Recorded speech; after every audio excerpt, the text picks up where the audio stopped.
皆さんごきげんよう。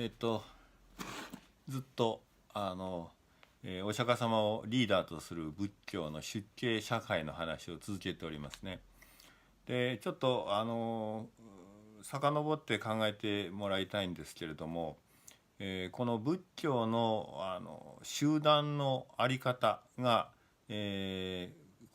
成されていくその過程において、実はお釈迦様の個人的な思惑とか好みとかそういった趣味とか、そういう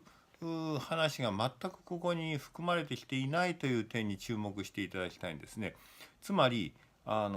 一番最初の仏教の理念から出発をして、それに沿った形で具体的なライフスタイルを作っていったらどうなるかというそのプロセスが全てその合理的、つまり必然性だけに基づいて作られているというところが仏教の特徴なんですね。もうちょっと分かりやすく言いますと、バラモン教を否定するところから自分自身の努力自分で自分を変えるというこの働き、この行為が仏教にとって、つまりお釈迦様の教えにとって一番根本となる理念なんですね。で、そのためにどうしたらよいかと考えて、生み出された、考え出されたのが解上へという3ステップの、悟りへの道だと。でこれいわゆるプログラム、カリキュラムなんですね。で、これは当然その目的から必然的に生み出されたそのための手段です。で今度はその解除へというものを我々が正しくたどるためにはどうしたらよいかということを考えた時に、それは一番最初の開発者、プログラムの開発者であるお釈迦様のその教えが正しく伝わっていく、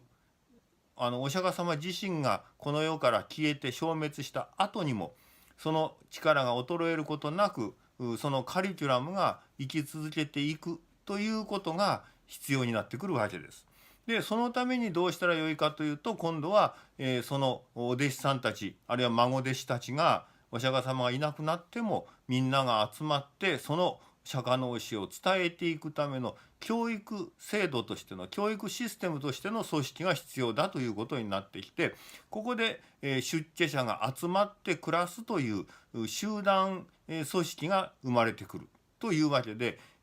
こういったそのなんていうか抽象的理念から現実的な生活へのこのプロセスが極めて合理的につながっているわけなんですね。その中にはお釈迦様がわしはこっちが好きだからこっちにするわというような、そういった勝手な思いによる作り方というのはないわけなんですね。でこれは大変私は素晴らしいことだと思うし、実を言いますとね、そういう勝手な思いで組織を作っていった人もたくさんいたんじゃないかと思うんですね、社門の中には。でそういう組織は潰れていくんです。歴史の中で淘汰されるんですね。オウム真理教がその一番いい例ですね。10年以内、10年未満で淘汰されていくわけです。それは当然なので、その理念が、合理的に社会の中で、その組織を保持していくということを一番大事に思っていない、言ってみればそれを作った、創始者の勝手な思惑、もっと言うとその創始者の欲望がそこに反映してしまうと、その組織は当然ながら社会の中で、圧迫され、言ってみれば掘り出されるわけですね。でおそらく、お釈迦様時代にたくさんいた社門たちもそれぞれに、中にはね組織を作ろうとした人がいたかもしれないんです。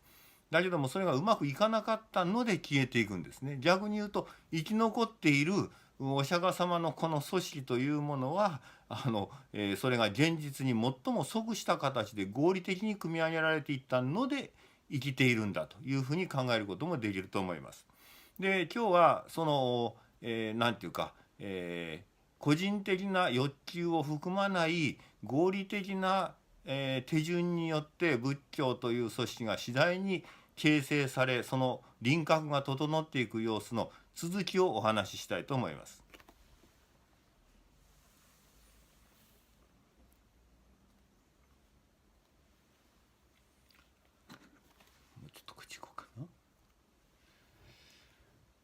はい、それではそうやってお釈迦様をリーダーとした組織が集まった時にどういうことが起こるのかと、どういうふうな運営方針が必然的にそこから、必要とされてくるのかというお話をしたいと思います。まずそこに集まってきた人たちの様子をちょっとイメージしてみますと、まず修行の大先輩、心の苦しみを感じ取りそれを消したいと願い実際にそれを消すということに成功した第一人者のリーダーとして釈迦がそこにいる。そして、その教えを追体験したいと願って集まってきた周囲の弟子たちがいる。で例えばそれが伝説によるとね1250人集まった段階で仏教は一応完成したんだというふうに言われています。もちろんそれよりもさらにどんどん増えていったんですけども、1250人集まった段階で、なんていうか主要なお弟子さんたちは皆そこに顔を揃えることになったということになってるんですね。だから仮に1250人そこにいたとしましょう。その人たちはみんな何のために集まってるかというと、これは自分の苦しみを消したいと願う人たちが一般社会の中から離脱して出家してそこに集まってきています。でみんなやりたいことは同じです。釈迦の追体験、それを習いたい。だから朝から晩までお釈迦様の教えを聞き、その教えに従って実践をする。その実践をまた釈迦の教えによって修正しながらフィードバックしていく。こういう日々を過ごすわけです。で、もちろんそこには規則正しい、組織としての生活があるんですけれども、さてその人たちにとって、一番大事なこと、生きがいは何かというと、これは修行です。修行することです。日本だと修行っていうのは厳しい生活をするのであって本当はしたくないんだけれども、修行だから仕方がないというふうに思って修行者は修行してると思っている人たちがたくさんいるかもしれませんが、それは違うのであって、修行というのは人生の喜びなんです。でなければわざわざ来ません。普通の生活してますみんな。普通の生活よりも修行生活の方が自分にとって気持ちが良くて安楽で、そして、快適である。これこそが私の生きる道だという非常に明るい喜びに満ちた気持ちがあるので、わざわざ修行生活に入るんですよ。で前も言いました通り、辞めたかったらその日に辞めればいいわけですから、嫌なら辞めりゃいいんです。それをやめないということは、その修行生活というのはその生活を送っている人たちにとってはこの上ない喜びなんだと。ここは誤解しないで、そういうその人たちの心持ちというのをねちゃんと理解しながら聞いてくださいね。それでその人たちは毎日修行したくてしょうがないわけで、それでそれを毎日するわけです。そうするとおそらくね、日一日と自分が修行しているという実感を感じる。これはやっぱりね生きているという実感ですよ。生きがいですよ。自分がやっていることの甲斐が、少しずつ自分にこう感じられるという、その生活を喜んでやってるわけですね。で1250人、お釈迦様も入れて1251人にしましょうか。でこの人たちが毎日楽しく修行をしているのはいいんだけれども、その1251人は誰も仕事をしないんですね。そうでしょ。仕事を辞めて出家生活に入ってきたわけです。世俗の中で生産活動に従事する、今で言うならば会社に勤め、あるいはいろんなですね、経営をし、あるいは、農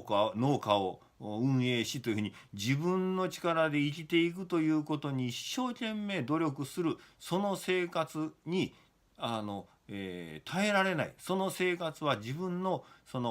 まり物を生産しそれによって利益を得るという、当たり前のこのシステムに入りきれない人が集まってるわけですから、その人たちが修行している生活の中でじゃあちょっと仕事がありますんで行きますわって、そんなことはないわけで、朝から晩まで修行してるわけです。そうすると1251人の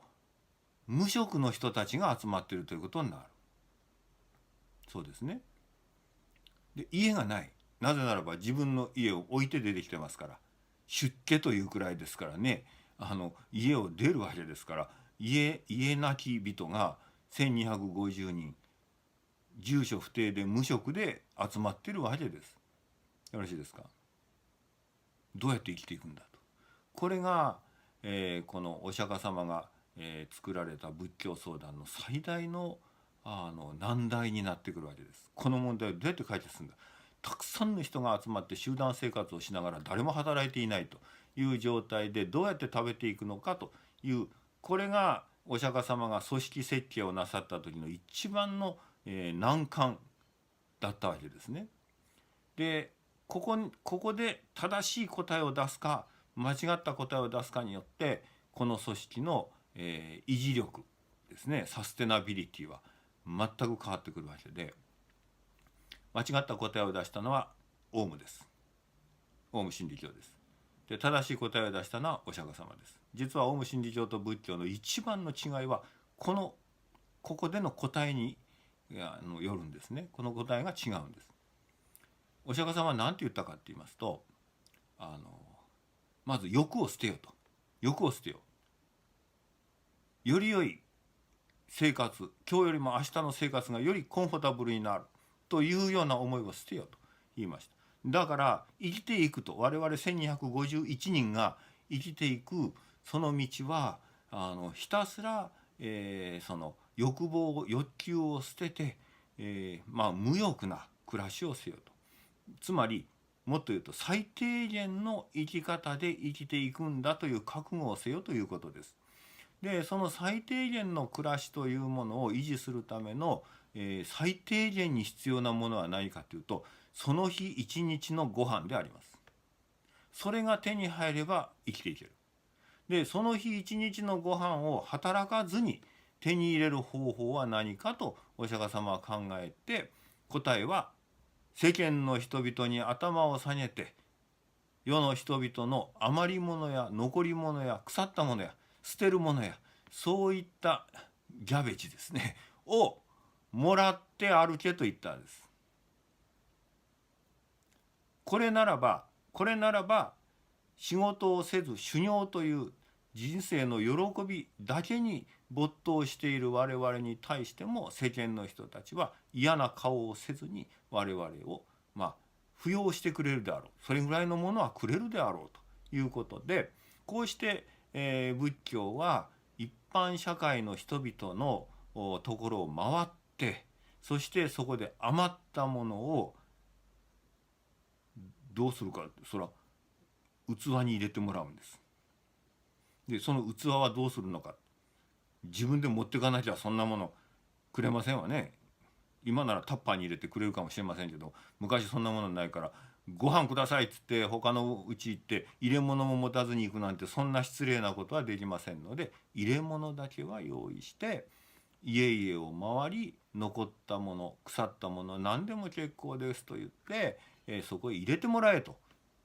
でそれが1日分の食料がその入れ物の中に溜まったらそれを食べようと。溜まった部分で溜まった段階で食べようと。蓄えるなと言うんですね。蓄えるということは、これはまた欲望を助長する行為であるから蓄えるな。